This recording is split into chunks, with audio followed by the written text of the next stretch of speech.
Hi అండి, నేను మీ లత all in one. అందరూ ఎలా ఉన్నారు? అందరూ బాగున్నారా?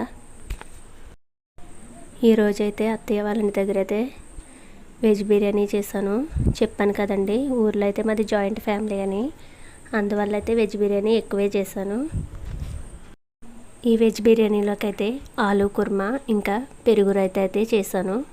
మా ఇంట్లో పిల్లలందరూ కూడా చాలా ఇష్టంగా అయితే తిన్నారు. వాళ్ళ కోసం అయితే కొంచెం స్పైసీనెస్ అయితే తగ్గించే వేశాను. మా తోడుకోడలు వాళ్ళు, మేము ఇంకా మా వదిన వాళ్ళు అందరూ ఉన్నామంటే కంపల్సరీ బిర్యానీ అయితే చేసుకుంటాం. మాది ఉమ్మడి కుటుంబం కాబట్టి మా పిల్లలు మా తోడుకోడలు అందరం అయితే చాలా సరదాగా ఉంటాము. డైలీ కూడా ఫుడ్ తిన్నప్పుడు అయితే అందరం కలిసి తింటామండి మేము. ఈ వీడియో చూస్తున్న వాళ్ళు ఎవరైనా జాయింట్ ఫ్యామిలీ ఉంటే కామెంట్ చేయండి. నా వీడియో నచ్చితే ఒక లైక్ చేయండి ఫ్రెండ్స్. కొత్తగా నా వీడియో చూస్తున్న వాళ్ళు నా ఛానల్ని సబ్స్క్రైబ్ చేసుకుని సపోర్ట్ చేయండి. Thanks for